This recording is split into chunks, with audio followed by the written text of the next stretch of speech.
Genesis chapter 11. Now the whole world had one language and a common speech. As people moved eastward, they found a plain in Shinar and settled there. They said to each other, "Come, let's make bricks and bake them thoroughly." They used brick instead of stone and bitumen for mortar. Then they said, "Come, let us build ourselves a city with a tower that reaches to the heavens, so that we may make a name for ourselves and not be scattered over the face of the whole earth." But the Lord came down to see the city and the tower that they were building. The Lord said, "If, as one people speaking the same language, they have begun to do this, then nothing they plan to do will be impossible for them. Come, let us go down and confuse their language, so they will not understand each other." So the Lord scattered them from there over all the earth, and they stopped building the city. That is why it was called Babel, because there the Lord confused the language of the whole world. From there the Lord scattered them over the face of the whole earth. This is the account of Shem's family line.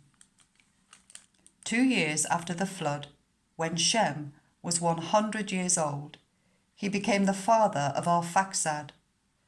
After he became the father of Arphaxad, Shem lived 500 years and had other sons and daughters.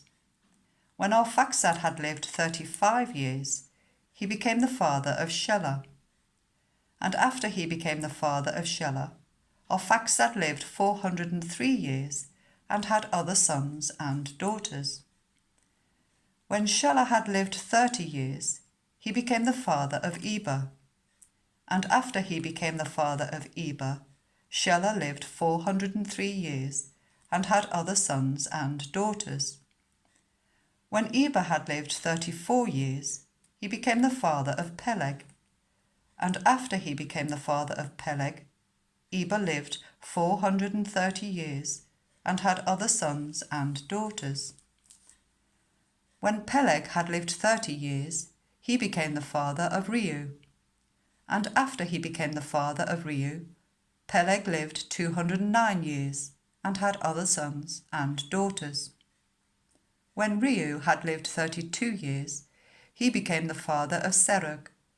And after he became the father of Serug, Reu lived 207 years and had other sons and daughters. When Serug had lived 30 years, he became the father of Nahor. And after he became the father of Nahor, Serug lived 200 years and had other sons and daughters. When Nahor had lived 29 years, he became the father of Terah.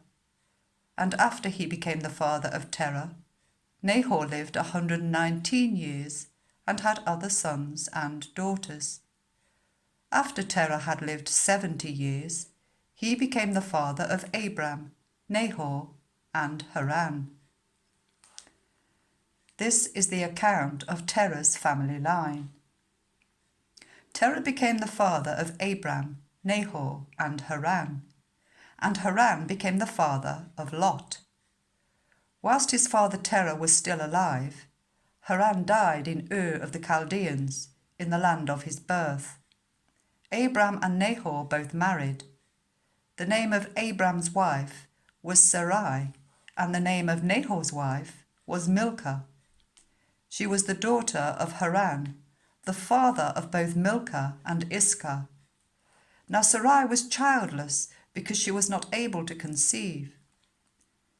Terah took his son Abram, his grandson Lot, son of Haran, and his daughter-in-law Sarai, the wife of his son Abram, and together they set out from Ur of the Chaldeans to go to Canaan.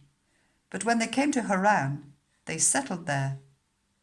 Terah lived 205 years, and he died in Haran.